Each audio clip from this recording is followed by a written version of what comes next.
In context of the reel I posted the other day bitching about the posing room, I just want to clarify. If you are in there learning to pose, if you're an amateur, that's fucking awesome. We love that. If you're someone that's in there legitimately doing something, we love that. And I'm never gonna kick someone out of a room like that. That is not my place to do that. My only point is, if you are someone who is literally spending more time in that room trying to get the best angle of your butt cheeks as opposed to being in the gym doing the work, maybe it's time to spend a little more time doing the work in the gym. But otherwise, we love that fitness is trendy. Everyone should work out. We are all about that. That's what I do for a living. So that was my only point.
Just a general PSA. If you are ever at a gym and they have a posing room, do not think of the posing room as a selfie room.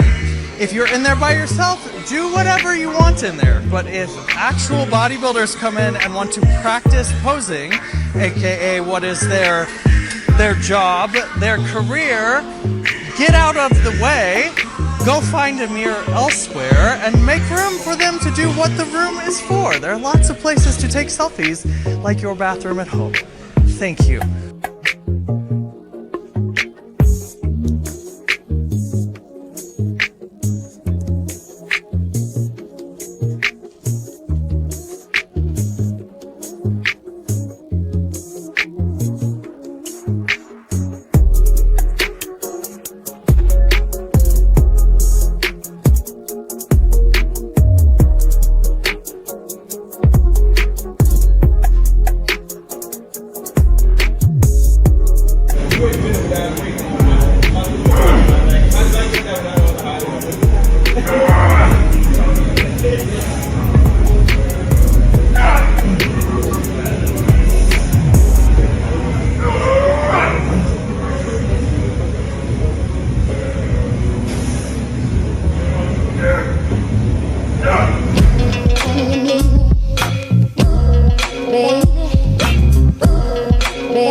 Questions that we get from new client inquiries is they want to specify that they don't want to be into bodybuilding, because we do coach bodybuilders.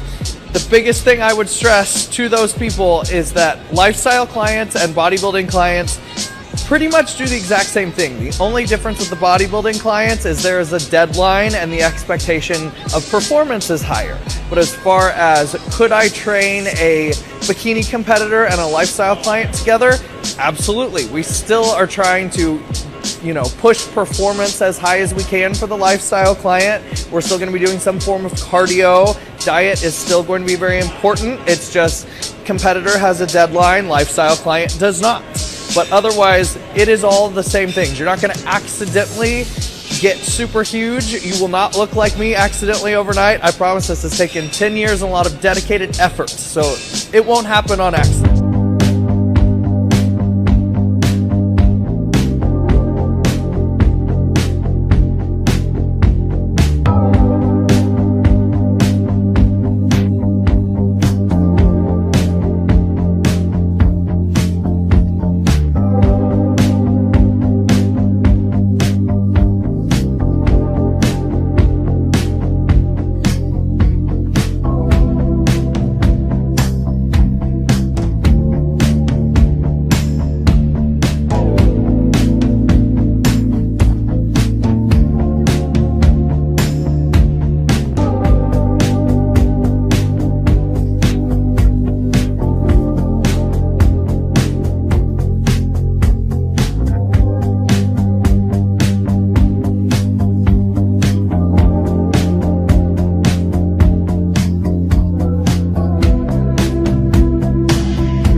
question is, how much rest do you take in between sets? A lot of this is going to depend on the person and their training intensity.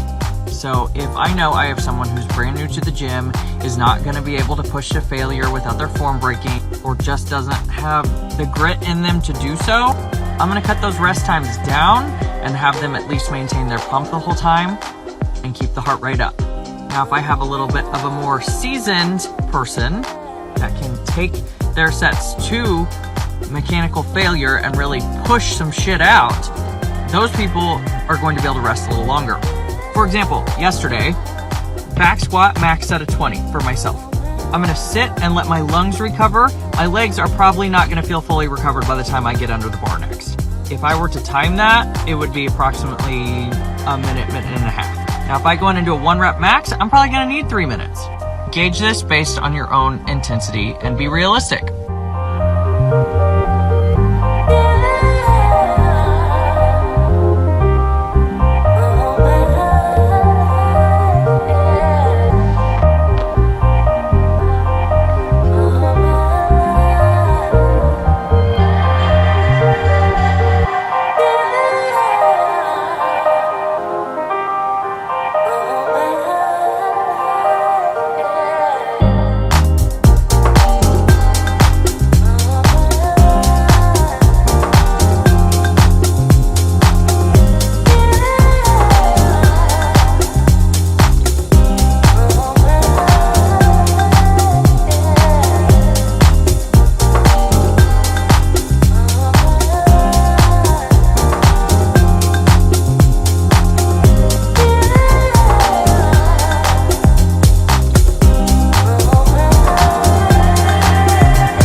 So whenever we're thinking of good dieting foods, and when I say good dieting foods, I mean foods that are going to make us satiated, make us perform well, we're thinking of single ingredient foods. So what does that mean?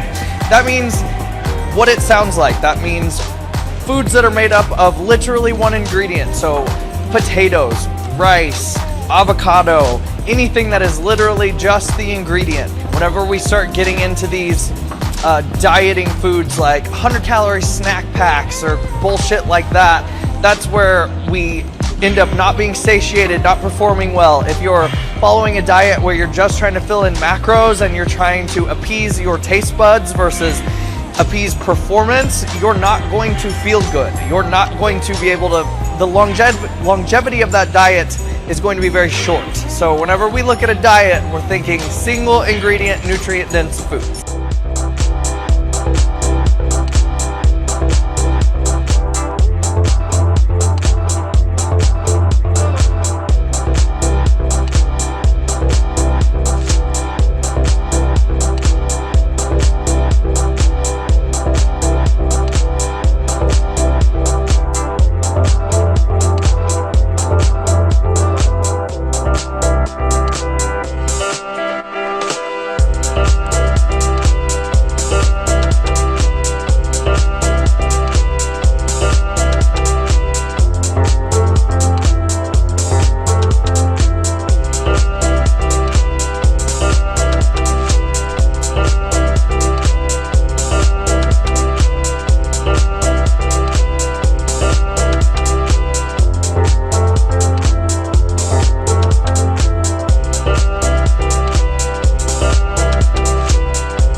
talking dieting, you are going to have all of this information coming to you from the internet. There are 999 different ways to diet. So someone's going to say this is the only way, someone's going to say that is the only way. Anyone that has a blanket approach to everyone is wrong. There's a million different ways you can diet, and you can utilize any of those that you like. It's not that one is right or wrong, it's just what works for you. So when it comes down to low carb or high fat or whatever, keto diet, intermittent fasting, the entire purpose of a diet is just to be in a caloric deficit. So as long as you are doing that, there are no magical tricks. We're just playing with movement and food to create a caloric deficit. That's it.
Whenever you scroll through Instagram or TikTok, it's very common that you see trainers post healthy diet replacements for snack foods that we enjoy. Whenever you add up the calories, let's say we're doing like a shake that's supposed to taste like ice cream. By the time you add the peanut butter and the flaxseed and the fruit and the whatever you're putting in there, you are going to have more calories than you would have had by just eating the candy bar. So if you want to eat something, just eat the candy bar. If you want the protein, if that's your argument, eat the candy bar and drink a scoop of protein. But these like giant smoothies you're making with all this stuff in it is not going to help you lose weight. Weight loss is single ingredient foods, it's nutrient dense foods, it's foods that are high volume but low calorie. That is the secret.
So another one of the questions we got was, when starting a diet, how do you change your habits and your thoughts? I think the biggest part of all this stuff is removing the victim mentality.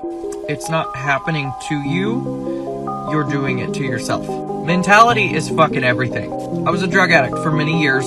I've also been on many uncomfortable diets for bodybuilding shows. So, in other words, I've spent a lot of time denying instant gratification. It's a big difference to tell yourself you can't have those cookies versus I could have those cookies anytime I want, I just don't want to. I can go relapse anytime I want to. Drugs are always there, they're easy to find, I just don't want to. And then it starts to get a little easier.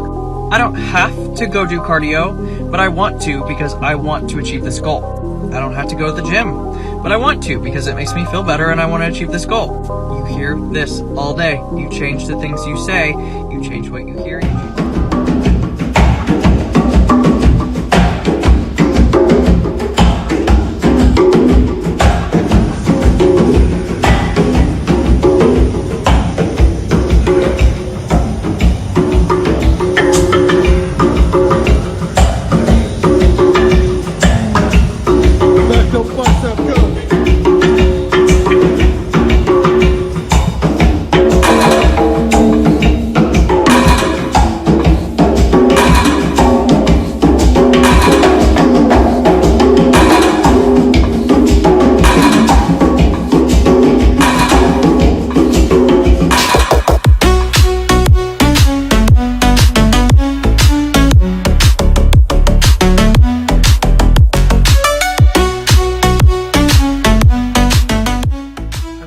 Video because it apparently needs to be said again, and those of you that know can ignore this and not watch it. That's fine.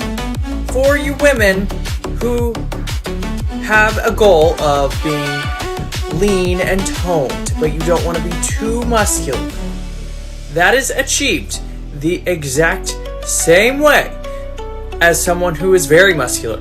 In fact, my training does not look much different than my bikini athletes training, which doesn't look much different than my weight loss clients training. The variable that we are leaving out is the amount of time. Muscle is built one way. You build it or you don't. You don't build smaller, leaner muscle. You don't build bulkier muscle. So lifting 5-pound dumbbells for sets of 375 is not what you need to do. And stop saying this shit. You're insulting people who work hard for muscle.